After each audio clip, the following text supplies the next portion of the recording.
Audio on demand from Vision Christian Media. Coming up today on The Story. It's Christmas time. It's Christmas time. It's Christmas time, and Bing Crosby is on the radio, singing about Christmas snow, and for one day, one glorious day, the shops cease their screaming. The neighbours go from their quiet, cold selves to mildly friendly, with a shy smile and gentle wave. It's like magic. It's happening. It's Christmas time. The Story. G'day, I'm Jimmy Colefax. Welcome to a special Christmas edition of The Story. Today, we have a special treat for you. Award-winning poet, writer and performer John Englezos is with us, and we'll be reciting his poem, It's Christmas Time. It really captures the spirit of this time of year here in Australia. He'll also share some of his story and how he became involved in writing poetry in the first place. John is having a chat with Eric Scatterbo in our Melbourne studios. Welcome to the program, John Englezos. G'day, how are we doing? Glad to have you with us. And hey, that was such a great experience the other night. My wife and I went to see It's a Wonderful Life. They did a 1940s radio drama version of it. This was a play at a local church. Actually, it was a number of churches combined put this on. Yes. But before it all began, they had some Christmas carols, and then some guy said a poem. And that was you. Yes.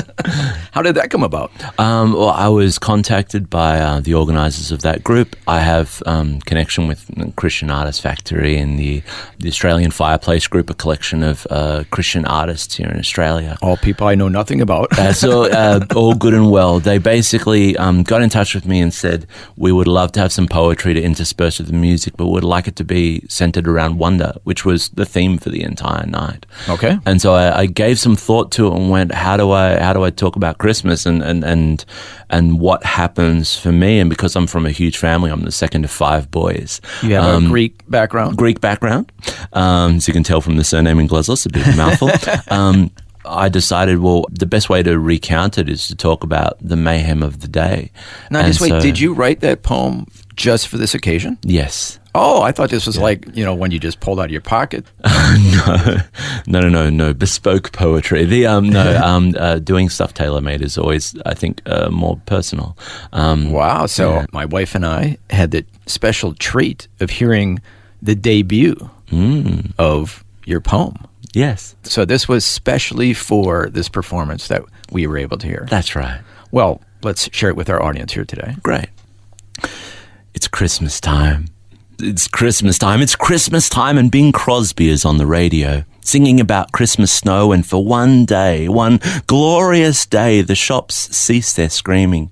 The neighbours go from their quiet, cold selves to mildly friendly, with a shy smile and gentle wave. It's like magic. It's happening. It's Christmas time, and the chicken is roasting, and the gravy is stirred, and the potatoes are baked, and fresh crusty bread is buttered thick right to the edges. We pull out the fancy cutlery, set the table with the best we can supply, shake the dust off the ornaments, set out the long candles, re-glue the gifts back into the wise man's hands. I have to say it. It's such a strange way to mark off the time. To place a tree inside the living room, we turn each branch heavy and adorn this prickly pine with any colour we can find. The angel which I made when I was little is dangled precariously, yet takes pride of place in the centre of the tree. It is painted silver and is made entirely out of pasta. Tubular rigatoni body, macaroni curved arms, cappelletti for a halo and strange smile, and those little bow ties for the wings. How this little fragile thing has lasted all these years, I'll never know. It's Christmas time, and the doorbell keeps ringing, and every time you open it, someone you love greets you. How is that even possible? And they shake off the weather, and they step across the threshold, and they've brought you something, and it smells delicious, and it looks shiny, and it feels weighty. And we are bowled over by a crashing embrace, and this is when home is home. It's Christmas time, and the kids are running laps around the living room, dodging, grabbing hands like rabbits in a veggie patch. And just like every other year, my great uncle gives us yet another tin of butter cookies. I think he has bought them in bulk and keeps them stowed in a secret pantry somewhere. I like the biscuits shaped like a pretzel. They'll be the first to go because they have the most sugar on them. Children know these things. It's Christmas time, And for at least one day, we live like we are in abundance, even if we are not. Connect the tables, pull back the chairs, make room for more. Even if there is not, there is always room for more. The lights sparkle, the laughter grows, the carols play, the conversation swells, the voices raise, the newborn praise, the noise is joy, and something is burning. It's Christmas time and the chicken is on fire and the potatoes aren't helping, and my grandma is telling stories and my grandpa is talking politics, and the wine has strangely vanished, and there is wrapping everywhere, and the house is a mess. But give thanks, everyone, give thanks. Another year has come and gone. Scrape off the burnt bits. Serve one another. We made it. Yes, we made it. Mind you, we don't always agree. Years on and there still remains the less than ideal table conversations that really could have been saved for another time but weren't. For better or worse, we are here, together, as family. My mother sheds a proud tear seeing everybody seated and fed. It's Christmas time, and the dishes pile high, and the stomachs stretch, and the songs vanish into the air, and after every in-law has been hugged, and every parent has been thanked, and the tide recedes, and the silence settles in, we survey the wreckage. Oh boy. It all seems so much effort. And at my most cynical, I probably ask, why do we do this? It seems so impractical. My bank account is screaming, and the rat race is still waiting. How long may we keep this mad animation suspended? How do we show the people that are special to us that they are special to us? How do we do this? Remember. How do I do this right? Remember. In all the brimming and the boiling over, this day anchors into the deep of me. We are marking off the time like heights against the doorframe. Reread my father's handwritten cards. Replay all the laughter. Hold these gifts. Be thankful. Yes, it's just a scarf, but it was hand-knitted. Yes, it's just a meal. But it's what you do with it. Yes, it's just a pair of socks, but, well, my other ones were getting old. Yes, it's just a picture, but you drew us, and you used every colour in the set. We hold on to the good bits, scrape off the burnt bits. It's Christmas time. It's messy, and it's noisy, and we crash like a tide against one another. This day is a converging of all the waves, a confluence of young and old. We receive each other in all our scurf and scurry, and my shoreline does not feel the same as before. I have been shifted.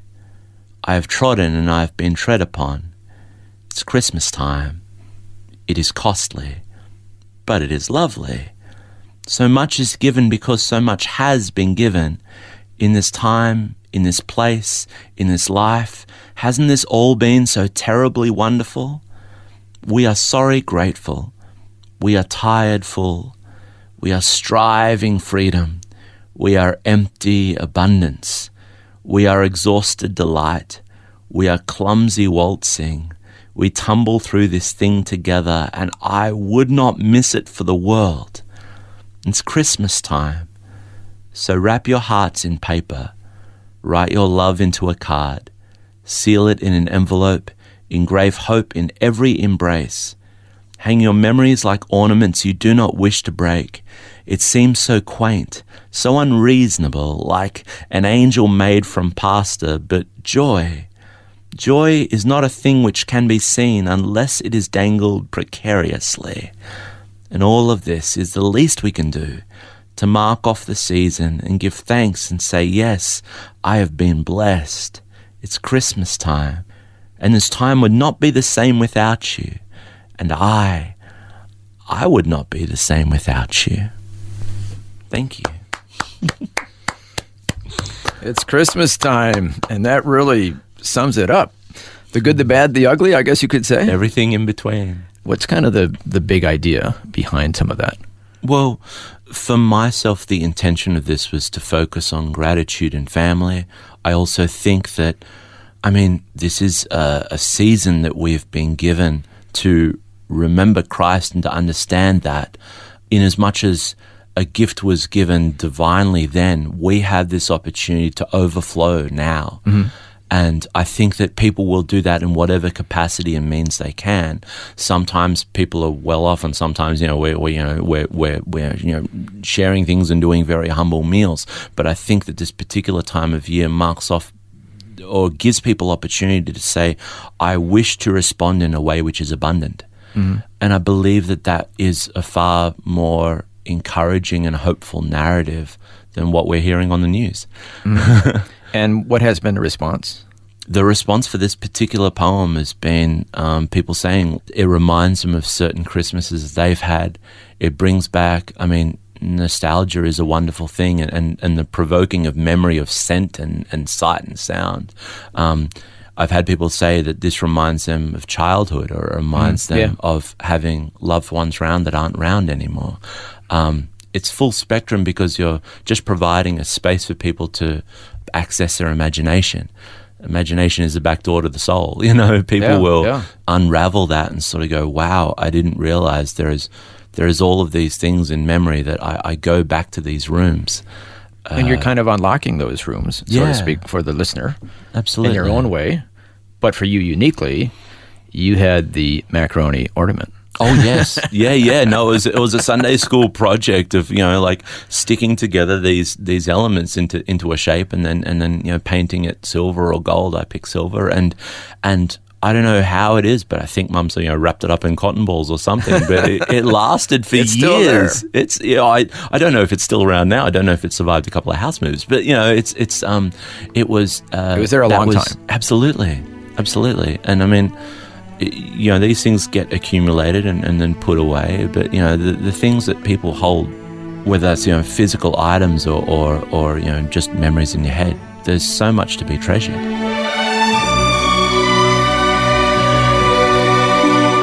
You're listening to a special Christmas edition of The Story. Today, award-winning poet, writer and performer John Englezos is sharing with us some of his Christmas poetry. Next, we're going to find out about his background and how he became involved in writing poetry in the first place. That and more when we return.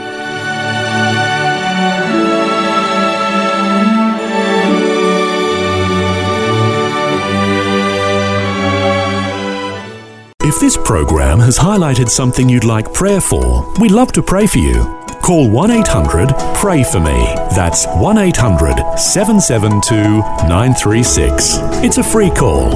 Or text 0401 132 888.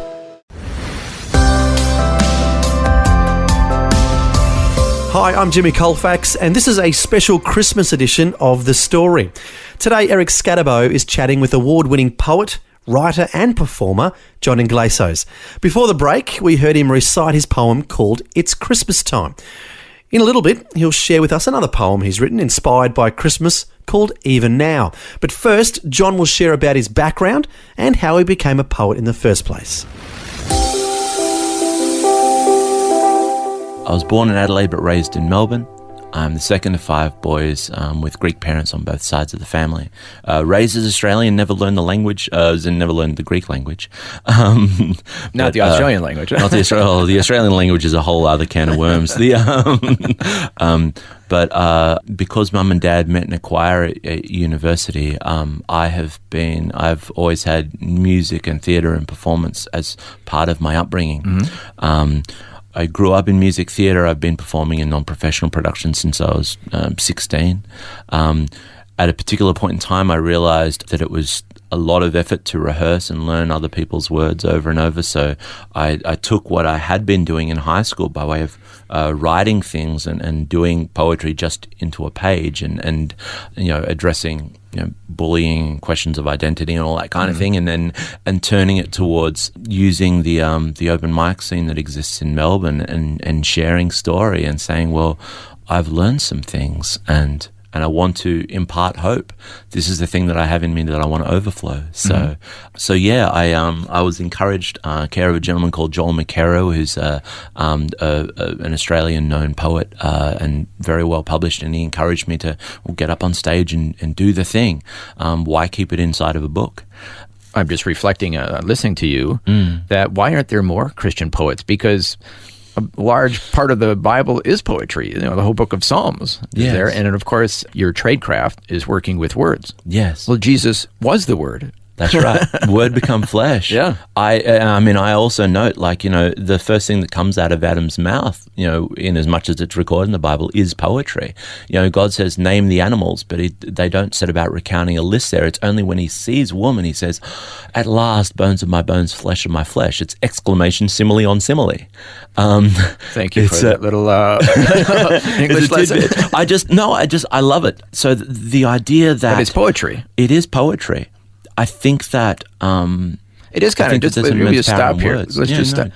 The first time a man saw a woman, he exclaimed, "Poetry." That's right. Absolutely. Absolutely. Message to both the men and the women out there. There you go. Now, you have not only done poetry, you also did an internship at your church. Yes. I was. How did that go?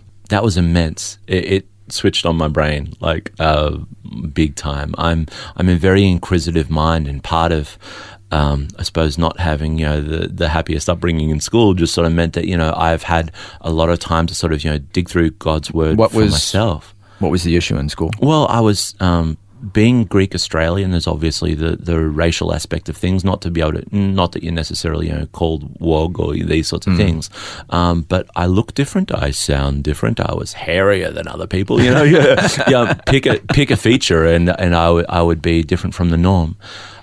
For myself, the narrative that I was receiving at school is that you are too much this or you're not enough that. Be taller, be quieter, sit lower. Don't speak so loud. Don't stick your neck. Whatever out you so do, don't far. say that poetry stuff. Don't say that poetry stuff. Don't share in the context that we expect you to share in, and fit neatly. But the narrative that I was receiving at home was from my parents. Psalm 139. You're fearfully and wonderfully made. All of God's works is marvelous. You know that right well.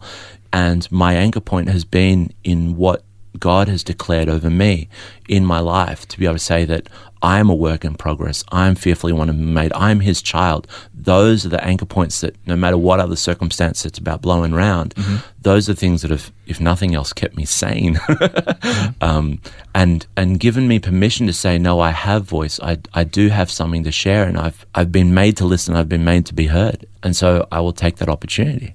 Wow. So on a practical level, your faith really anchored you. Absolutely. Going back to your poetry, Yeah. you've had some tremendous success. Absolutely. Tell us about that. So, within my introduction into the Melbourne spoken word scene was to be the sacrificial poet. The sacrificial poet is the person who warms up the crowd at the beginning of a night. I was wondering what that meant. It's The sacrificial poet is the one who basically warms up the crowd and says gives the judges sort of like a litmus test, but it's a non-scored outcome. So the main competition gathering within Melbourne is called Slamma Ding Dong. It's a mouthful. And it is... Sounds like something arty people would come up with. It sounds like something arty, but you're quite right.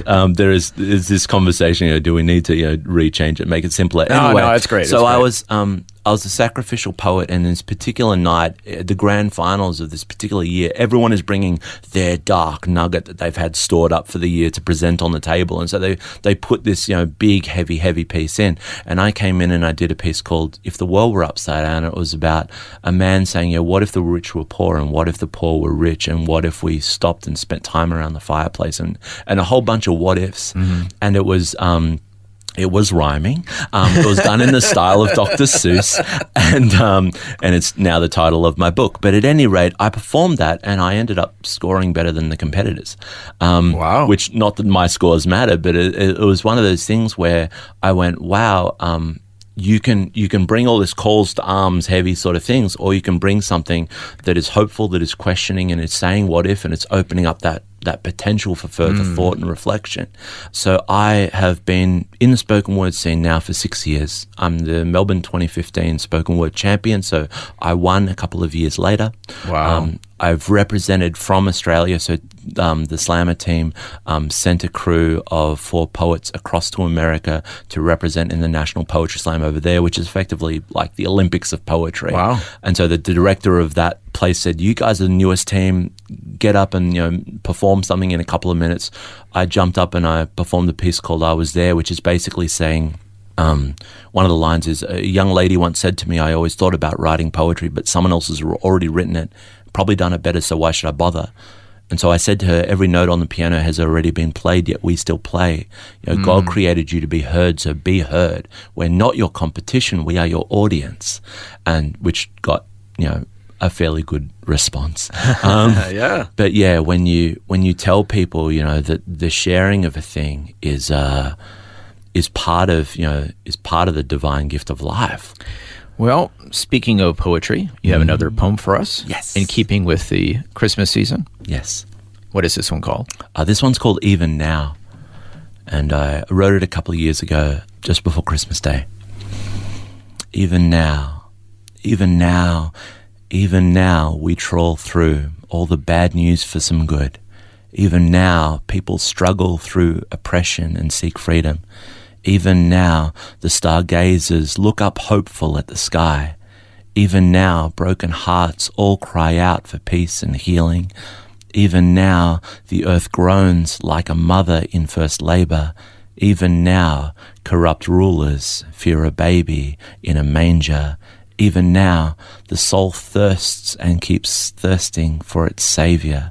Even now, God draws near, hears our cry, enters story. Even now, Emmanuel, God is with us, God is for us.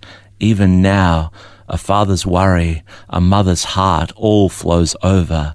Even now, a child born means the story gets to change. Even now, wise men seek him, are amazed at this deep mystery. Even now, all the stars blink their eyes, quite astonished. Even now, it's profound. God came down to cry with us. Even now, we are waiting, we are seeking, we are holding. Even now, the greatest life is the humblest life laid down. Even now, heaven's whisper, peace and goodwill, God's own favor. Even now, God's inviting people to his loving arms. Even now, come and see, this heart of mine is gently healing. Even now, I am learning, I am growing, I am changing. Even now, Emmanuel, God is with us, God is for us. Even now, he is here, he is love, and that's good news. Even now, even now, even now. Thank you. Amen. Just love that image of God's loving arms are waiting for us, and something to dwell on during the Christmas season. Yes. And the whole year through. John Englezos, thank you so much for sharing your story and your poetry with us today. Thank you for having me. That was Eric Scatterbo chatting with award-winning poet, writer and performer John Englezos. And it was a special treat to hear his original poetry inspired by the Christmas season. And if you'd like to find out more information about John and his poetry, just do a Google search. Type in John E. Poetry. That's the name he goes by online, John E. Poetry. Just type that in and you can see some of his videos on YouTube or his Facebook page and all the other places he has his poems located on the internet. It's great to see him using his creativity for the Lord. And one of the reasons we're able to create is because we are created in God's image, and he has gifted people with different abilities like music, art, poetry and storytelling. Creativity is a wonderful blessing from God that transports us beyond the ordinary and into a world of imagination. And it's just one of the many things that make Christmas such a special time of year. Well, thanks for joining us for John's poetry and his story. I'm Jimmy Colefax, wishing you God's richest blessings to you and your family as you celebrate the birth of Jesus. Merry Christmas, and may you have a blessed new year. Next time on The Story. It didn't matter where I turned or what I was listening to. It was like the Lord saying, apply for this job. And I'm going, no way, Lord. I know that, Lord, I'm ready to go wherever you want me to go, but just don't send me to the young people. So I had finally realised it was all about what the Lord was trying to show me wasn't me getting this job. It was about stepping outside my comfort zone. Donna Fay was quite content working as a nurse in South Australia when she was challenged by God to get out of her comfort zone and become a school chaplain. At first, she resisted, but now says it was the best thing that could have happened to her. But then she was challenged to get even further out of her comfort zone. We'll find out Donna's story next time. The Story. Just another way Vision is connecting faith to life.